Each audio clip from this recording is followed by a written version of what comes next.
Hi guys, welcome to Simply Vegetarian. This time I tried to do something different. As you can see here, it's a workshop brochure on any kind of baking, desserts. But the thing here is I got extremely fascinated by the very looks of this classic rustic cake. And I really can't hold myself from making a mini replica of this one.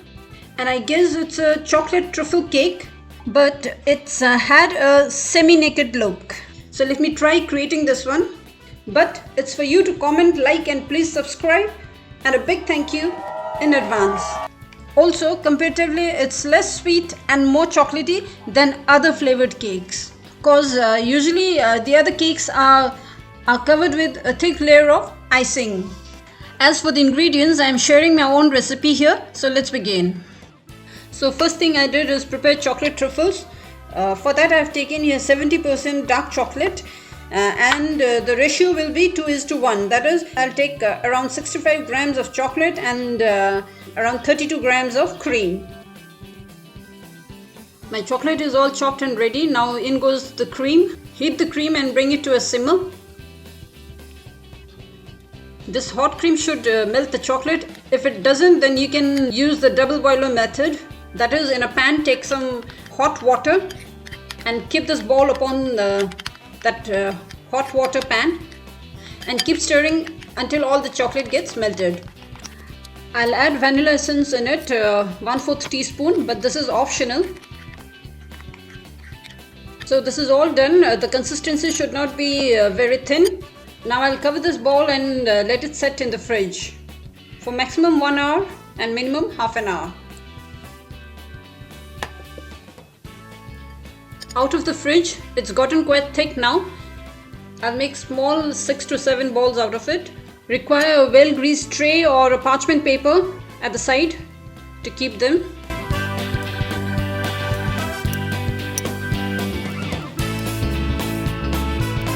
Now again, this will go to the fridge for another 15 to 30 minutes to set, because it's looking quite greasy right now. As they are chilled out of the fridge, now it's time to coat them with cocoa powder, and my truffles are done. Have to do this quickly or else the chocolate will become greasy again.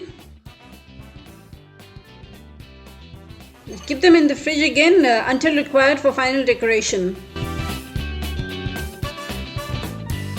Now for the cake batter, the dry ingredients come first. Taking 125 grams of all-purpose flour, 1 cup, half a cup cocoa powder, 1/4 teaspoon salt, half a teaspoon bicarbonate soda, 1 teaspoon baking powder.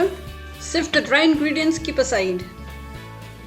As for the wet ingredients, I used yogurt, 190 grams. Now directly adding sugar, half a cup regular granulated sugar and half a cup dark brown sugar. I just felt that this dark brown sugar will enhance the flavor of this chocolate cake, and surprisingly it did the same. But no worries, if you do not have dark brown sugar, you can use all 1 cup of granulated sugar. Adding vanilla, 1 teaspoon, but vanilla is optional in chocolate cakes. If you want a pure chocolate cake, you can opt this out. A teaspoon of coffee. Coffee will enhance the flavor of chocolate as well. Mix them all thoroughly and keep aside. Now comes the greasy wet ingredients. Here I am using both butter and oil. 30 grams butter and 30 grams oil. Or you can use all of butter or all of oil. Total 60 grams. Oil makes the cake moist and butter will add flavor. Cream the butter first, then adding oil. Both having blended well, adding the previous liquid ingredient. Now this much liquid will not be enough for the cake, so I'll be adding 100 ml of full fat milk. Now time to add the dry ingredients slowly in batches to avoid forming lumps. Also be very gentle while beating the batter. Do not beat it vigorously or else you'll get a dense and chewy cake instead of soft and fluffy one.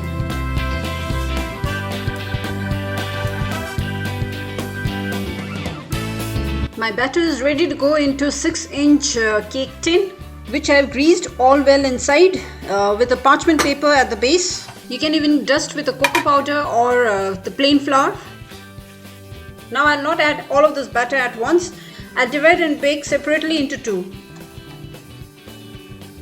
Few taps to remove any air bubbles inside. Now if you have a big oven at home, you are lucky. You can bake 3 or 4 cakes at once, or else you need to bake individually like the way I'm showing here on a stovetop oven, and the time period is same, 35 to 40 minutes.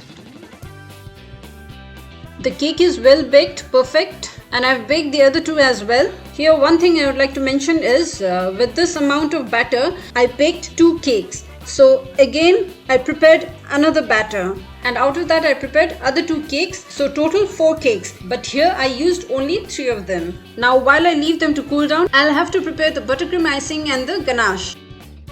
Taken here 150 grams of room temperature unsalted butter. Cream them until white, pale and fluffy, minimum 5 minutes, scraping the sides in between.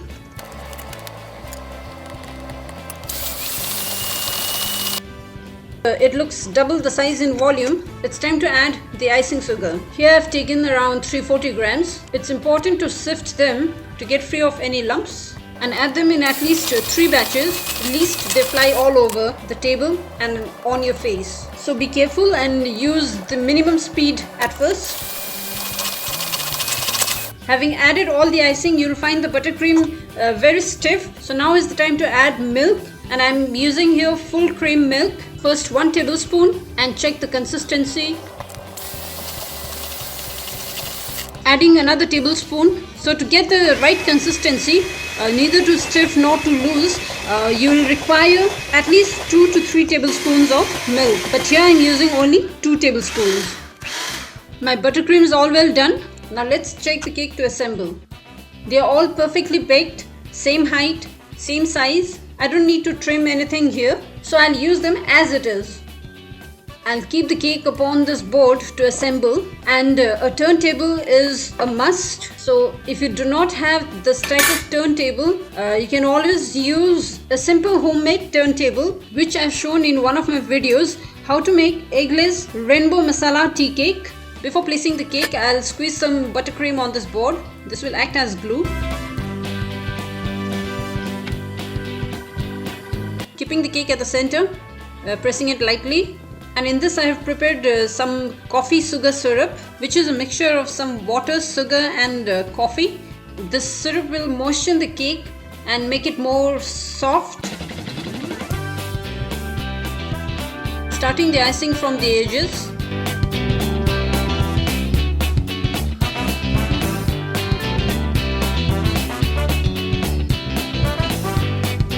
First layer is ready.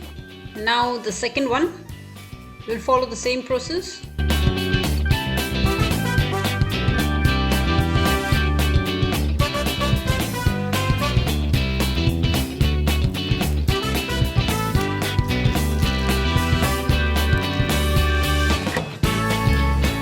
And the third one. Lightly adjust the label to keep it perfectly straight. Syrup will go on the top as well, as does the icing.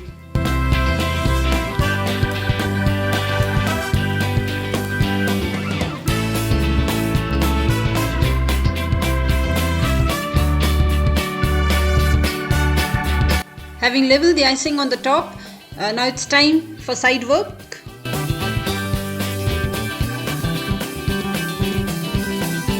Once the frosting is on the sides of the cake, I need to scrape the sides with a scraper, holding it straight.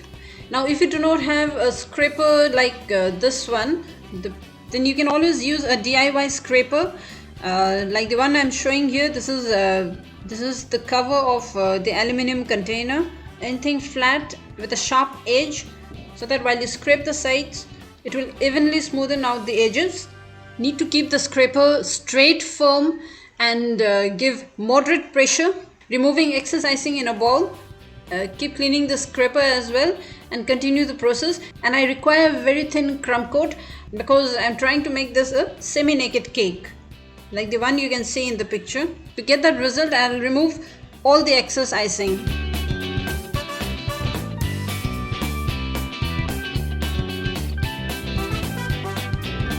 My crumb coat is done.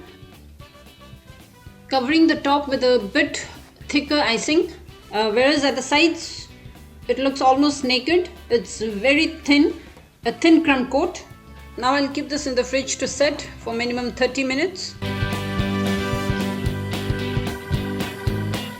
Now we require a chocolate ganache as well. For that I have taken here 100 grams of semi-sweet chocolate, and over that I am pouring 100 ml of hot cream to melt the chocolate.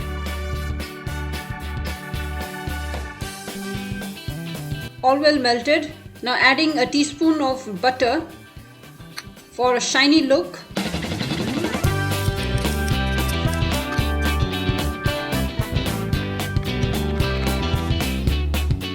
The cake is out of the fridge, chilled and firmly set. Now it's time to pour the ganache over it. But first let me check the consistency of the ganache. This should be fine. Now we'll start pouring from the edges.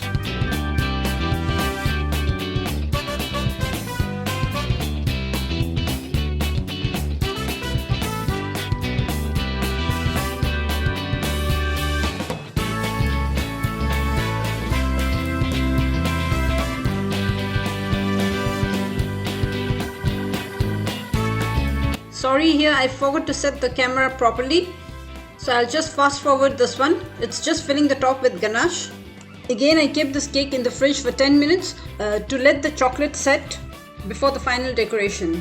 Finally, time to place the truffles on the top, and my cake is done.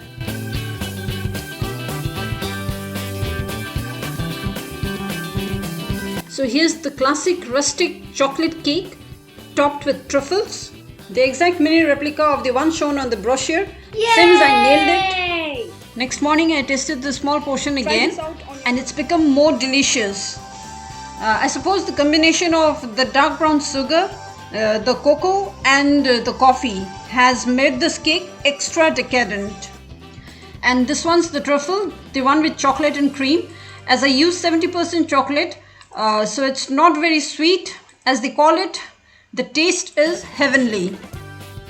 Try this out on your birthday. You'll not find a better treat than this chocolate truffle cake. I bet you'll fall in love with this decadently rich taste. So I'm Manjeeta. See you all in my next video. Till then, enjoy and have a great treat.